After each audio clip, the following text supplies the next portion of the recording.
اس نے یہ بھی کہا کہ قاسم اگر راز کو کسی اور پر ظاہر نہ کرے تو وہ اس کے ساتھ چوروں کے خزانے میں حصہ بٹانے کو تیار ہے. ٹھیک ہے. علی بابا نے کیا بولا کہ بھئی یہ راز ہے، تم کسی اور کو نہیں بتانا، ہم جتنا بھی مال لے کر آئیں گے وہاں سے وہ آدھا تمہارا اور آدھا میرا. یہ بول دیا اس نے.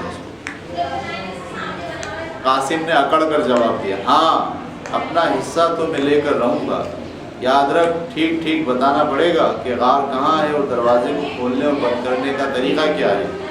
تو نے کوئی بات مجھ سے چھپائی تو میں شہر کو کے حکام سے تیری شکایت کر دوں گا، پھر تیرا نقصان ہی ہوگا.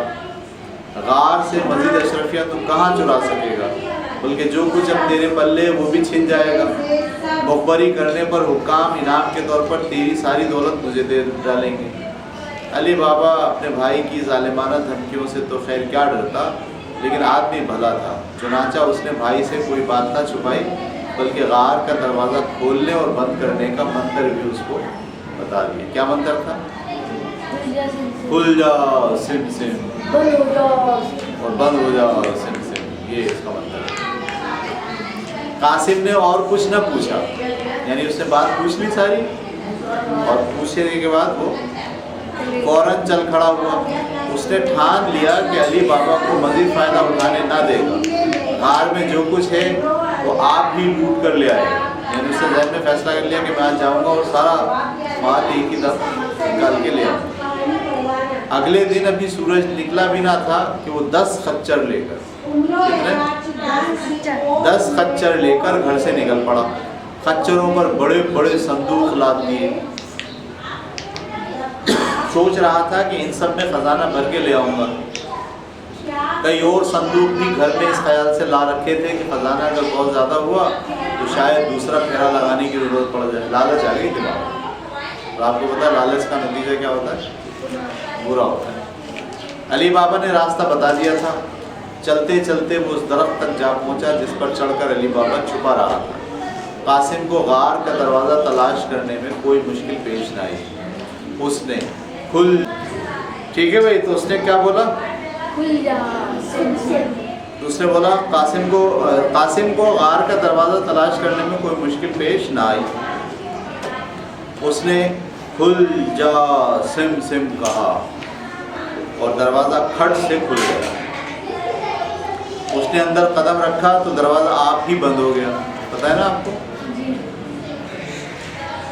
جب قاسم نے غار میں ادھر ادھر نظر دوڑائی تو پتہ چلا کہ علی بابا نے جو بتایا تھا خزانہ اس سے کہیں زیادہ ہے. اس نے ہر چیز کو غور سے دیکھنا بھالنا شروع کیا اور حد سے زیادہ حیران ہوا. اتنی دولت اس نے خواب میں بھی کبھی نہیں دیکھی. قاسم ایک تو نہایت کنجوس تھا، دوسرے اسے مال و دولت اکٹھا کرنے کا جنون تھا. اس کا دل چاہا کہ وہاں گھوم پھر کر خزانے کو دیکھتا اور خوش ہوتا رہے. آخر اسے یاد آ گیا کہ وہ کس کام سے یہاں آیا ہے. پہلے تو وہ خوب گھومتا رہا غار میں، اندر تک گیا، کون سی چیز کہاں رکھی ہے یہ سب دیکھ لیا اس نے. ٹھیک ہے، اسے یاد آ گیا کہ وہ کس کام سے یہاں آیا ہے. ابھی تو خزانہ خچروں پر لدے صندوقوں میں بھرنا باقی ہے.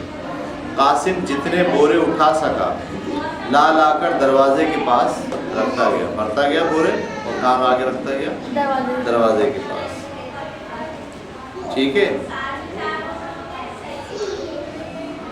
لیکن اتنا بڑا خزانہ دیکھ کر اس کے ہوش اڑ گئے. جو بات یاد رکھنی ضروری تھی وہی بھول گیا.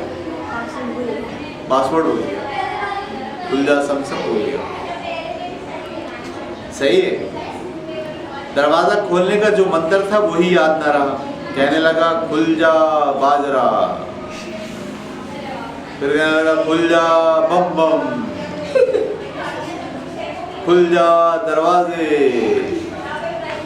کھلا ہی نہیں. دروازہ تو صرف صحیح جملہ ادا کرنے سے کھل سکتا تھا، اسی طرح بند رہا. یہ دیکھ کر قاسم کے اوسان خطا ہو گئے. اب اس کو بیچارے کو کیا ٹینشن شروع ہو گئی.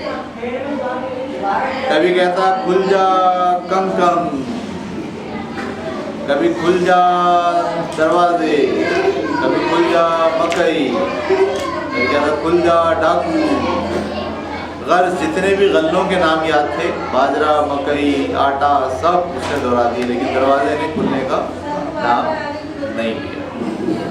قاسم نے سوچا بھی نہ تھا کہ وہ دروازہ کھولنے میں ناکام رہے گا۔ اس کے منہ پر ہوائیاں اڑنے لگی، ڈر کے مارے اس کی عقل بالکل جواب دے گئی۔ کھل جا سمسم کسی طرح اسے یاد نہ آیا، ایسا لگتا تھا جیسے یہ الفاظ اس نے کبھی سنے ہی نہ تھے۔ اب بوریاں تو بھر کے اس نے رکھ لی ہیں اور نکلنے کی کوشش کر رہا ہے، لیکن دروازہ نہیں کھلا۔ اشرفیوں سے بھرے بوروں کو بھول بھال پیٹ پکڑ کر وہ غار میں دوڑا پھرنے لگا، پسینے میں نہا گیا۔ قاسم کو یوں ہی پریشان چھوڑتے ہیں، اس جیسے لالچی پر رحم کھانے کی کیا ضرورت۔ اب وہ سین بدل رہے ہیں، جو مصنف ہے وہ کہہ رہا ہے اس کو چھوڑیں، اب اگلی بات سنیں۔ دوپہر کے وقت چور غار کو لوٹے، دور ہی سے انہیں خچر نظر آ گئے، بہت سارے کھڑے ہیں باہر، جن پر صندوق لدے ہوئے تھے۔ انہیں بڑا غصہ آیا اور غار کی طرف گھوڑے دوڑا کر بڑھے۔ گھوڑوں کو آتا دیکھ کر خچر بھاگ گئے۔ قاسم نے انہیں باندھنے کی ضرورت بھی محسوس نہ کی تھی، وہ مزے سے گھاس چر رہے تھے اور بوکھلا کر ادھر ادھر جنگل میں غائب ہو گئے۔ چوروں نے ان کا پیچھا نہ کیا، ان کے لیے زیادہ اہم یہ معلوم کرنا تھا کہ خچروں کا مالک کون ہے۔ بعض چور تو آس پاس مالک کو ڈھونڈنے نکل گئے۔ سردار باقی چوروں کو ساتھ لیے تلوار نکال کر دروازے پر آ گیا۔ اس نے کہا کھل جا سم، اور دروازہ کھل گیا۔ قاسم نے غار میں گھوڑوں کی ٹاپوں کا شور سن لیا تھا، چوروں کے بولنے چالنے کی آوازیں بھی آ رہی تھیں۔ وہ سمجھ گیا کہ اب جان بچنی مشکل ہے۔ اس نے سوچا کہ دروازہ کھلتے ہی بھاگ پڑوں گا، چاروں طرف جنگل ہے، کہیں چھپ جاؤں تو شاید چوروں کے ہاتھ نہ ہو۔ دروازہ کھلتے ہی وہ زور سے دوڑا اور ٹکر مار کر سردار کو گرا دیا، لیکن چور بہت تھے اور سب کے پاس تلواریں تھیں۔ انہوں نے جھٹ پٹ قاسم کو دبوچ لیا اور مار ڈالا۔ اس کا ہو گیا کام تمام۔ قاسم کو قتل کرنے کے بعد سردار اور چور غار میں داخل ہوئے اور دیکھا کہ دروازے کے پاس بوریوں کا ڈھیر لگا ہوا ہے۔ بوریاں انہوں نے جلدی سے اٹھا کر واپس رکھی۔ اس ہلچل میں انہیں نظر نہ آیا کہ خزانے کا کچھ حصہ غائب ہے۔ علی بابا جو مال لے گیا تھا اس کا انہیں کچھ پتہ نہ چلا۔ وہ تو یہی سوچے کہ بھئی یہی آیا تھا لینے کے لیے، یہ لے جا رہا تھا، لیکن اس افراتفری میں وہ یہ دیکھنا بھول گئے، صحیح سے ان کو سمجھ میں نہیں آیا۔ وہ سوچنے لگے کہ جس آدمی کو انہوں نے مار ڈالا ہے وہ اندر کیسے آیا؟ اگر اسے دروازہ کھولنے کا منتر آتا تھا تو وہ اندر کیوں پھنسا رہا، غار سے نکل کیوں نہیں گیا؟ یہ معمہ ان سے حل نہیں ہو سکا۔ وہ یہی سوچتے رہے یار آیا کیسے ہے، اور اگر آ گیا تھا تو پھر باہر کیوں نہیں نکلا؟ ان کو نہیں پتا کہ بھئی آیا تو تھا، اس وقت اسے یاد تھا، بعد میں لالچ میں پڑ کے وہ بھول گیا۔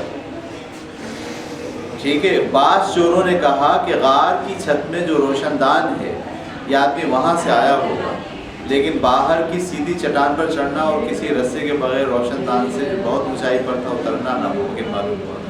یہ سوچ کر انہیں اطمینان ہوا کہ جس آدمی کو غار میں داخل ہونے کے طریقے کا علم تھا وہ مارا جا چکا ہے اور اس کے خزانے کو اب کسی طرح کا خطرہ نہیں ہے۔ یعنی وہ تھوڑا مطمئن ہو گئے، چلو بھائی ایک ہی آدمی آیا تھا، اسی کو پتا تھا اور ہم نے اس کو مار دیا، باقی لوگوں کو نہیں۔